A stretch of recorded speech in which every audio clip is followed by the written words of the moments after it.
Hi, folks, and welcome to another episode of The Franchise Entrepreneur. And I hope you all had a lovely weekend. Weather is again absolutely gorgeous, definite barbecue weather. And for me, who I'm still working from home, I'm still going to be able to enjoy that.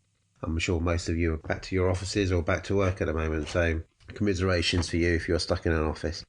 Anyway, today's subject, I've mentioned it before, we're going through very big changes all the time, rapidly changing world, changing environment that we find ourselves in. You know, we're coming back to maybe a different environment, maybe we're coming back to more working from home, more meetings on Zoom, obviously the social distancing, all sorts of things. It doesn't matter what sector you're in, there's going to be changes. And those changes are going to be around for some time, and some of them may even be permanent. Now, I said it a while back in one of my other posts is that over this period, and certainly mentioned it in the last one, is that, you know, don't be rushing to get back to opening your restaurants. If you're in food and beverage, don't be rushing back to open up your restaurants. Have some patience, look around what's happening, look at what other people are experiencing, see how the environment has changed. Very important, because the environment will have changed. And I've been keeping an eye out for what I think might be impacts on certainly our business, on top of everything else that's happened through changes in the environment and what other people have started to announce in other businesses and other sectors that may impact us. Now, two things which is interesting, and two examples. I read an article today in the Telegraph talking about property movements in France, and you might be thinking, well, what's that got to do with anything that's going on with us? Well, if it's a trend, if it's the new norm, then it could have a significant impact, because the reports coming out from France, and you've got to remember they've opened up a couple of weeks before us, so there are some signs and signals that we can take from their experiences now.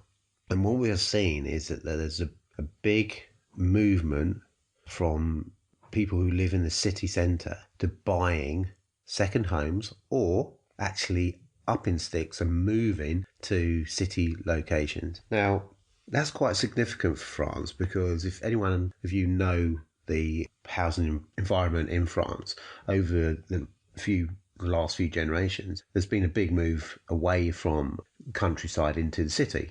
And hence the reason why you can pick up really cheap properties in a lot of regions in France, because there aren't many people living there. It's a bit like Italy as well.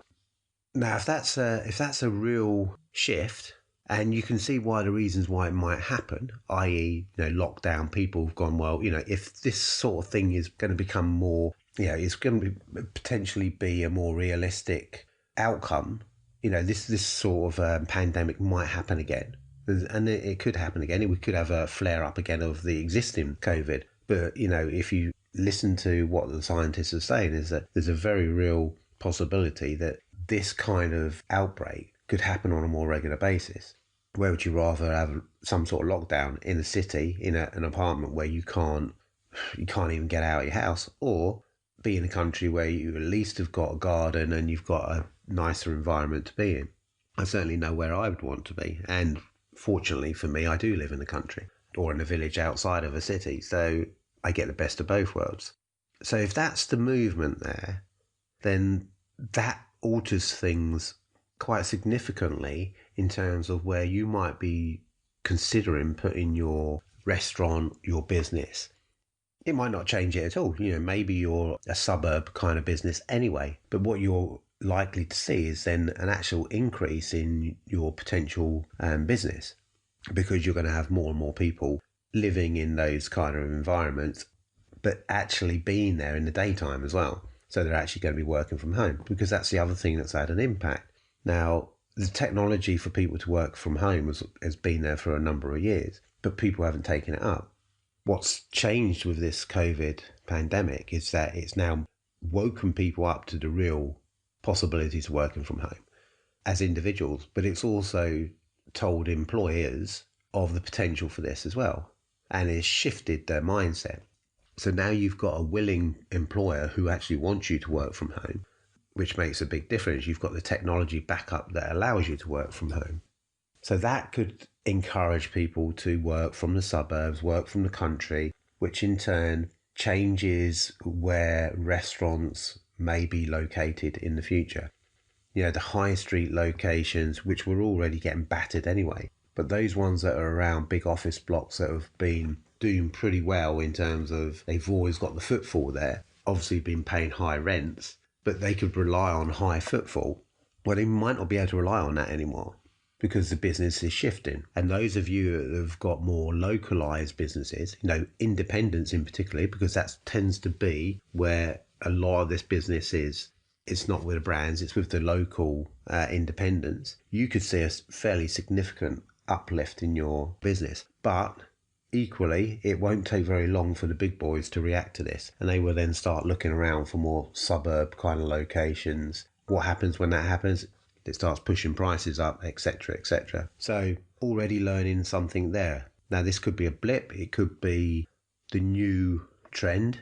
But again, if you don't step back and take a look and see what's going around you and making sure that you're aware of your environment, you could miss the trick here and it could have a significant impact on you. Imagine if you're still going out there and buying locations in city centres when the trend is moving away from it.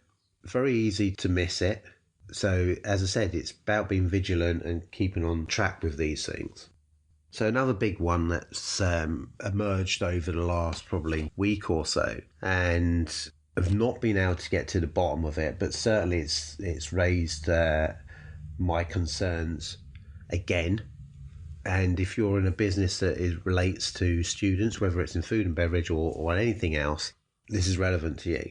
A lot of universities, and this isn't standard across all of them because they all seem to have different policies, which is really quite frustrating as well. They are all looking to do a lot more of their lectures online, which you go, well, okay, yeah, it's sensible. I get it. If people are working from home online, then why wouldn't universities use it? Okay. The only problem with that is that for us and for you is that depending on how many lectures that they're going to do, and some of the universities are actually saying they're going to do the whole of their lectures online for at least term one. Some of them have said they're going to do it for the entire academic year. So this is where I'm saying that there's inconsistencies and differences between universities. Can you imagine what the impact of that's going to have on your business? If you're in a university city and that university is basically saying, well, okay, look, we're going to conduct all of our lectures online for the whole academic year. What impact is that going to have on you? What impact does that have on the local economics of that city? Now, some cities are very reliant on students. Nighttime economy, Chester, for example, I don't know the exact figures, but, there's been all sorts of figures bandied around that, nighttime economy in Chester is over 25% is reliant on students. I don't know whether that's true or not. I would say some businesses are more reliant than others, but whichever way you look at it, whether it's 25% or 10%, it's still a significant impact. And that's just a nighttime economy. Students do spend money. They do go and buy a coffee. They do go and buy, some food, etc., etc., etc. If they can do it online, well, why would they come to your city? Why aren't they staying at home? They may still come to your city, but why? Why would they? If they have to pay for their accommodation, why wouldn't they stay at home, save their money that way? There's a big question mark there, and unfortunately I can't find out all the answers at the moment because the people that I need to talk to in the university are actually all are still furloughed. So it's frustrating to get all of the details. But it certainly does look like it's going to have an impact. I mean, if you're in property, that's going to have an impact. What I mentioned before about the French scenario. But take this one. If you're renting out to students, there's going to be a lot of empty accommodation. The students aren't going to be there. So if you're in property, it has an impact on that. If you're in maintenance and you maintain student property, it could have an impact on you. There's all sorts of impacts there. So again, it's about staying vigilant and staying close to what is going on and understanding the impact or the potential impact that some of these things are going to have on you. And this is quite a big one. We've got some locations. We've got one that's actually in Leeds University. Now, the knock-on effect from this is I haven't quite finished on, this is just UK-based students. If their numbers are down significantly, I'm not saying that universities are closing, but I'm saying that there might be certain years that may not be attending in the numbers that they were previously because of online learning.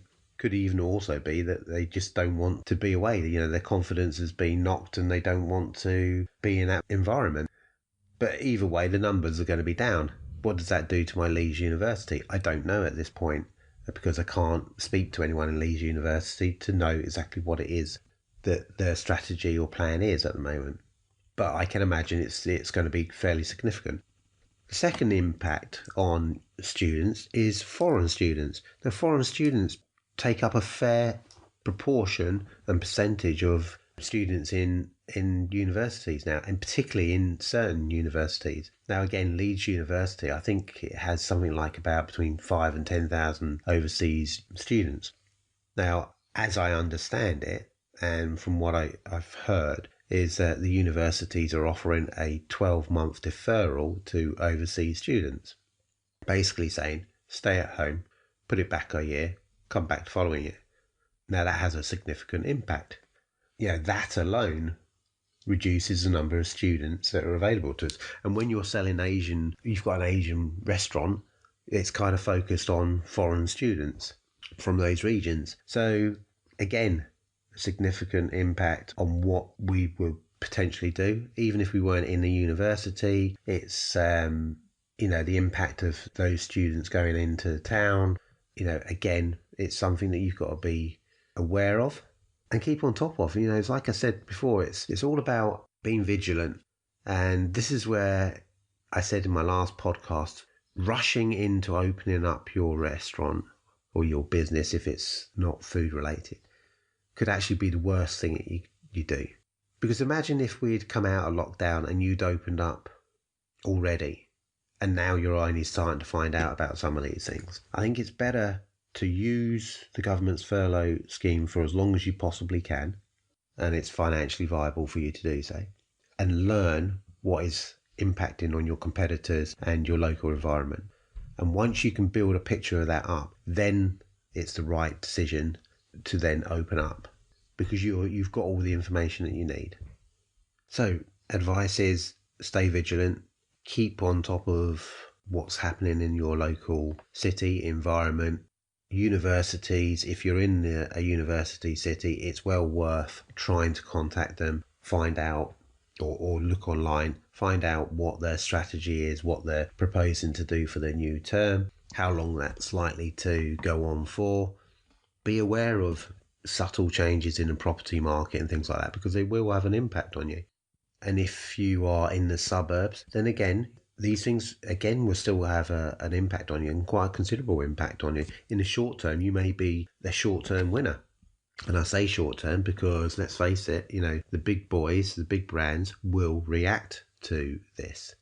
And eventually what will happen is that they will pile into the suburbs, pushing up the prices in those areas. But if you're already there, this might be the right time to negotiate your lease and batten down those leases now, so you don't see significant increases in your rents. So anyway, that's me done for today. Again, quite short, but this is all about keeping you updated in terms of what I can see is happening in the UK market, but learning from what's happening maybe from overseas in the early stages of their reopenings. And, hopefully you're finding it useful. It's maybe giving you a bit more clarity in terms of what to look out for and what the impacts are going to have on your business, and enable you to keep on changing your strategy, because that's what it's about. You've got to keep on revising your strategy. Don't just stick to it if all the evidence is pointing you into a different direction.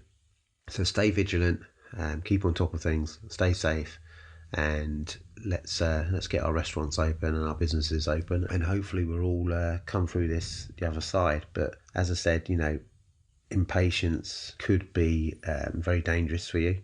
Learn about what's going on around you, and as I said, it'd be great for us all to open up our restaurants, etc., tomorrow, but we need to keep in mind what's changing.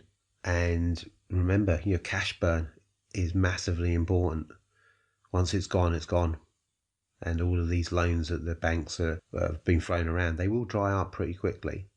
And then you will have nowhere else to turn. So, this is really important. Preserve your cash for as long as possible. Take advantage of the furlough for as long as possible. Learn what's going on in the local environment. See what's changing. Learn what your competitors are doing. Don't jump in too quickly. And then when you see that the appetite is there from the local customers and demand is there, then that's the right time to open. So take care. Speak to you again soon.